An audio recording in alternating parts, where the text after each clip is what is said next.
Assalamualaikum warahmatullahi wabarakatuh. Halo, saya Dokter Uli. Suatu hari, ada seorang ibu datang ke tempat praktek kemudian minta diresepkan kodein. Nah, ibu ini sudah merasa batuk dan tidak sembuh-sembuh. Selama ini dia menggunakan kodein setiap kali batuk. Nah, sebenarnya kodein sendiri adalah salah satu golongan obat yang termasuk dalam narkotika.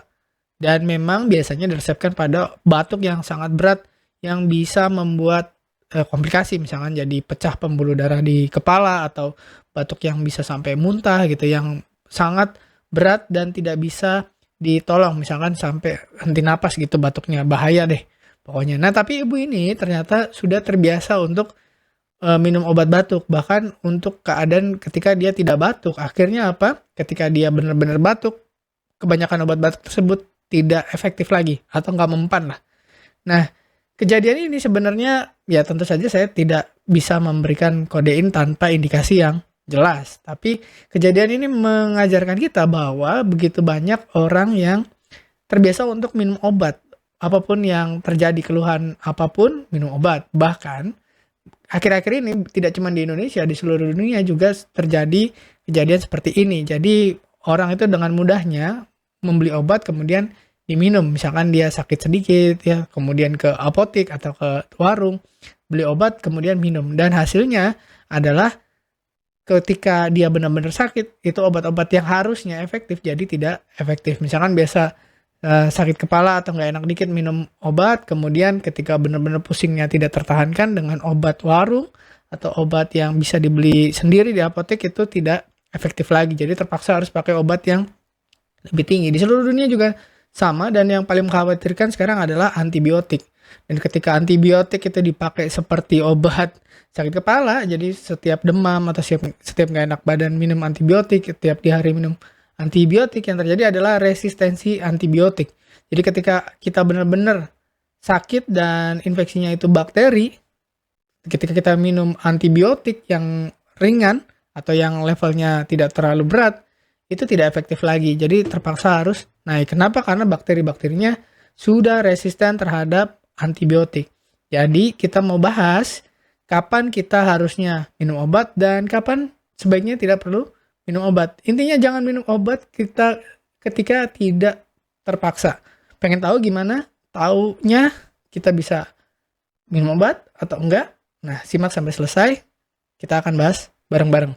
Sebelumnya kita harus tahu dulu tubuh kita itu bisa mengatur dirinya sendiri. Nah, tubuh kita ini selalu dalam keadaan seimbang, namanya homeostasis. Homeostasis adalah kemampuan tubuh untuk menjaga keseimbangan di dalam meski ada perubahan di luar. Jadi misalkan di luar suhunya panas, maka tubuh kita akan menyesuaikan supaya tidak ikut panas. Ketika di luar suhunya dingin, di dalam kita akan menyesuaikan supaya suhu tubuh di dalam tidak terlalu dingin, tidak ikut dingin.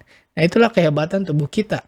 Jadi, contoh misalkan tadi pengaturan suhu tubuh, kemudian gula darah, ketika ada makanan masuk dari luar, maka insulin tubuh kita akan meningkat. Insulinnya naik, itu fungsinya untuk menurunkan gula darah. Atau keseimbangan cairan, ketika kita kurang cairan, kita cenderung akan haus. Dan kalau haus, biasanya kita akan minum. Dan atau sebaliknya, ketika kita terlalu banyak cairan, kita akan keluarkan dalam bentuk keringat atau buang air kecil. Dan penyembuhan luka. Penyembuhan luka juga termasuk homeostasis. Misalkan ketika kita luka, tubuh kita akan berusaha untuk menutup luka itu, misalkan dengan keropeng ya. Misalkan kering gitu ya, terus seperti berwarna kehitaman ya, yang bisa kadang-kadang kita malah mengganggu proses homeostasis tersebut, dikopek-kopekin gitu, jadi lukanya terbuka lagi gitu. Nah, itulah kehebatan tubuh kita, bisa menyembuhkan diri sendiri, bisa mengatur dirinya sendiri. Nah, gimana cara kerjanya? Ini penting banget. Kenapa? Karena ketika kita nanti sakit, itu sebenarnya paling sering adalah karena homeostasis. Jadi berusaha tubuh kita untuk kembali normal, kembali sehat. Cuman kita mengganggu dengan obat-obatan. Nah, itu yang sebenarnya harus kita hindari. Nah, cara kerjanya homeostasis itu ada dua. Satu, umpan balik negatif. Satu lagi, umpan balik positif. Jadi kalau umpan balik negatif itu respon tubuh itu melawan atau berlawanan. Contoh misalkan kalau suhu tubuh naik, maka tubuh kita akan berusaha berkeringat supaya suhu tubuhnya turun. Jadi kita lawan. Jadi supaya nggak ikut naik. Atau kebalikannya, yang umpan balik positif. Jadi kalau dari luar kontraksi misalkan rangsangannya A, maka tubuh kita akan berusaha untuk meningkatkan respon atau meningkatkan hasil dari rangsangan tersebut. Contohnya misalkan ketika melahirkan, ibu-ibu itu kontraksi, jadi rahimnya memeras supaya janinnya bisa keluar lewat saluran lahir, maka setiap ada kontraksi, tubuh kita akan berespon dengan meningkatkan lebih banyak kontraksi. Semakin ngeden, kontraksinya akan semakin kuat. Semakin kita ngeden, kontraksi makin kuat. Jadi tidak dilawan. Jadi tubuh kita juga pinter. Tidak semua yang dari luar itu dilawan. Tergantung kebutuhannya. Nah, ternyata yang kita sebut dengan sakit, terus kita beli obat di warung atau obat di apotik, terus kita minum-minum sendiri, sebenarnya paling sering adalah sebenarnya karena tubuh kita itu cerdas dan berusaha untuk mengembalikan keseimbangan. Tadi contoh misalkan ketika tensi kita naik, ya, tubuh kita akan merespon dengan membuka pembuluh-pembuluh darah, arterinya terbuka supaya apa? Tensinya turun. Tapi kadang-kadang ini tidak terjadi. Misalkan karena ada sumbatan, ada plak di arteri, maka oksigennya itu kurang karena ada sumbatan. Kalau oksigennya kurang, tensinya naik. Nah, tensi naik itu sebenarnya tidak harus diturunkan kadang-kadang. Karena apa? Tensi kadang-kadang naik itu untuk supaya bisa nyampein oksigen ke jaringan yang membutuhkan. Jadi normalnya kalau tensi naik, misalnya kita lagi tegang, mau ketemu dokter, dikejar yang nagih utang, itu biasanya tensi naik. Tapi habis itu turun karena ketika kita relaks itu akan terbuka pembuluh darahnya dan tensinya turun. Tapi kadang-kadang nggak turun juga. Nah, nanti kita belajar kapan kita harus minum obat gitu ya. Muntah atau diare itu sering kali itu adalah eliminasi toksin. Jadi kita makan sesuatu yang tidak hygiene, tidak bersih, ada bakterinya, ada kumannya, dan terus kita mual sampai muntah atau bahkan diare, itu sebenarnya kita lagi mengeluarkan bakteri-bakteri atau virus-virus yang berbahaya. Tubuh kita itu pinter banget. Terus batuk. Batuk itu juga seringkali untuk membuang atau mengeliminasi virus atau bakteri. Ya, seringkali yang terjadi pertama itu imunitas kita turun. Ya, ketika imunitas kita turun, virusnya masuk, itu tubuh langsung berusaha mengeluarkan. Dengan apa? Dengan batuk atau bersin gitu ya. Kemudian tidur. Tidur itu sebenarnya tubuh kita berusaha untuk mengembalikan energi, mengembalikan otaknya supaya jernih lagi gitu ya. Itu waktu istirahat. Tapi kadang-kadang kita malah melawan rasa ngantuk gitu, minum kopi atau apa gitu supaya nggak ngantuk, minum energy drink macam-macam ya. Kemudian demam. Demam itu juga sebenarnya adalah respon tubuh kita untuk melawan virus atau bakteri. Jadi kalau kita awal-awal ada infeksi virus atau bakteri dan terus demam, muntah, diare, batuk, sebenarnya kita tidak perlu obat karena saat itu adalah saat-saat di mana tubuh kita itu normal. Normal maksudnya berusaha untuk melawan atau berusaha untuk mengeluarkan virus, bakteri dengan cara yang alami. Atau nyeri, misalkan nyeri pinggang, nyeri lutut, nyeri apa, itu sebenarnya sinyal dari tubuh untuk apa? Untuk melihat, ini saya lagi terkilir nih. Dia biasanya paling sering nyeri itu karena awalnya salah posisi. Ya, pinggangnya duduknya posturnya nggak benar atau apa, akibatnya nyeri.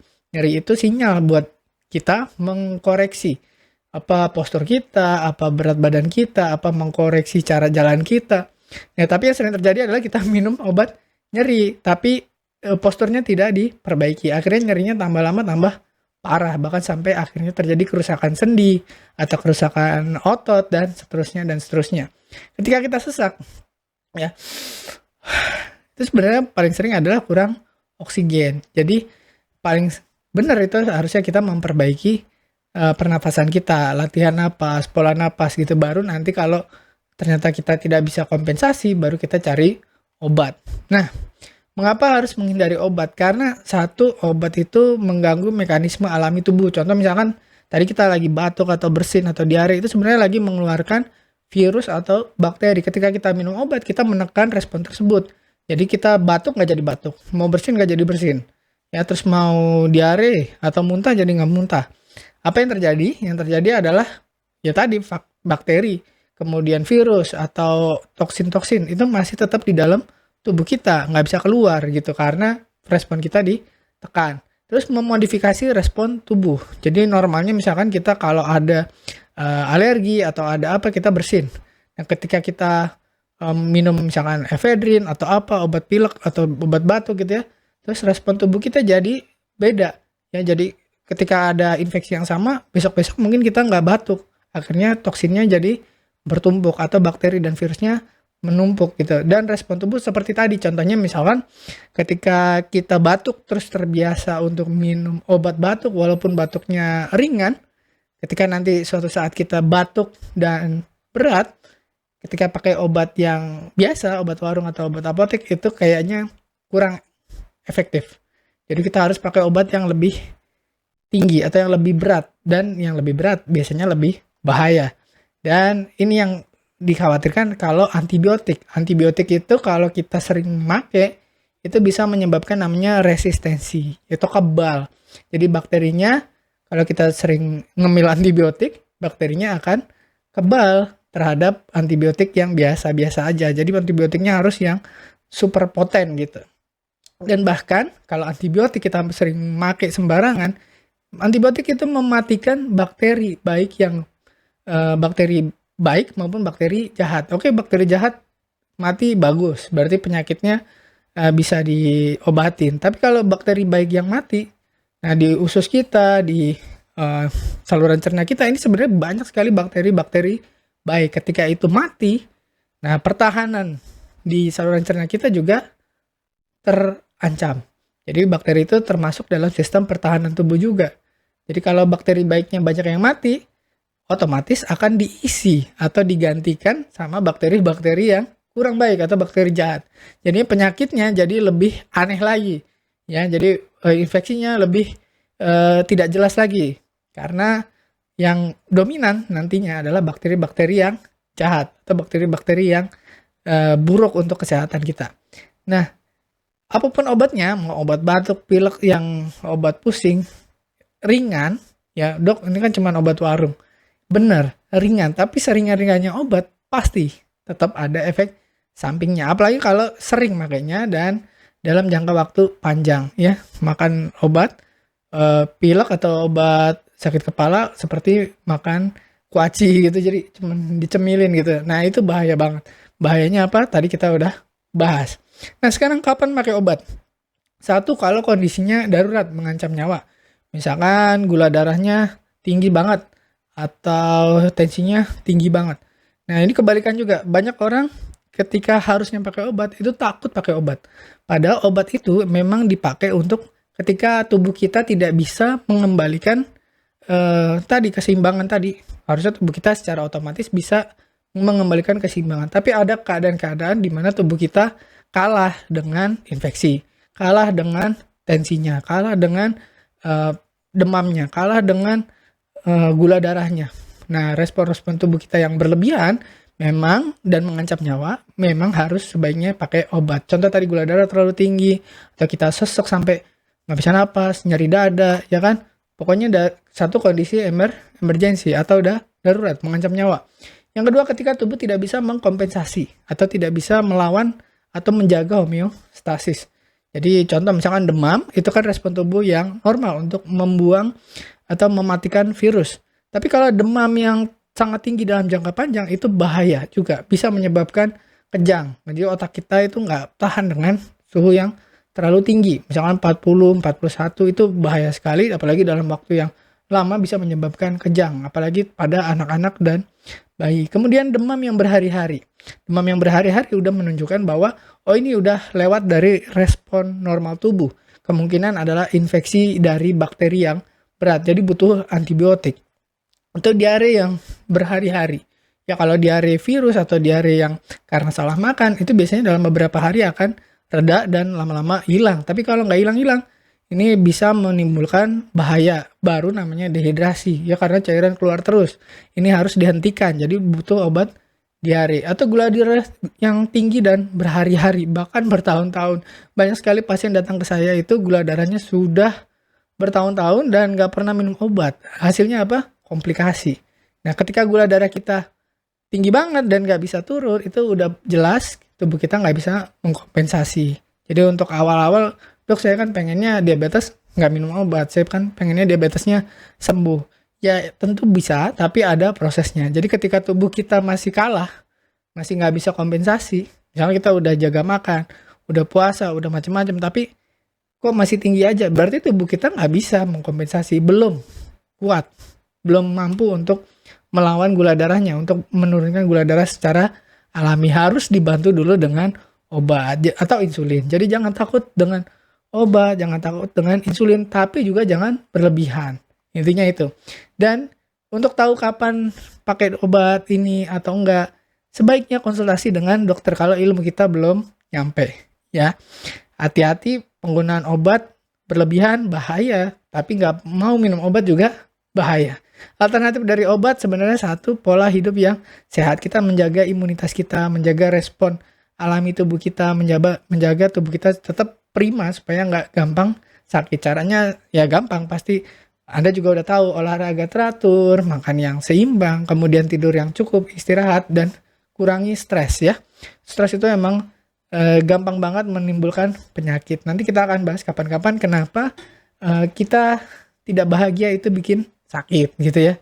Dan jangan lupa kita juga bisa pakai bahan-bahan alami selama menunggu dari respon tubuh kita untuk bisa melawan penyakit-penyakit tersebut. Jadi sebelum pakai obat, ya misalkan hari keberapa gitu, nah sebelum pakai obat kita bisa pakai herbal atau jaga makan, atau kita pakai metode-metode yang alami.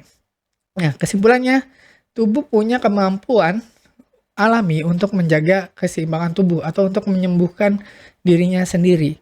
Nah, obat itu digunakan hanya ketika benar-benar diperlukan. Jadi kalau kompensasi alami kita atau kemampuan tubuh kita yang alami tidak mampu untuk menjaga keseimbangan tersebut. Jadi kelewat nih keseimbangannya. Ya, nggak bisa balik. Wah, nggak normal nih. Nah, setelah dikasih kesempatan ternyata nggak bisa, itulah waktunya kita minum obat. Jadi gaya hidup sehat itu menjaga supaya kita tidak terlalu banyak makan obat, tidak terlalu banyak minum obat, karena dengan kita jaga tubuh kita, mekanisme alami tubuh kita akan prima. Kira-kira gitu. Semoga bermanfaat. Terima kasih sudah menyimak. Saya Dr. Uli. Assalamualaikum warahmatullahi wabarakatuh. Terima kasih telah menonton hingga selesai. Jangan lupa tulis pendapat Anda di kolom komentar. Saya Dr. Uli dan saya sangat senang bisa belajar dan berbagi dengan Anda. Salam hidup sehat dan mulia.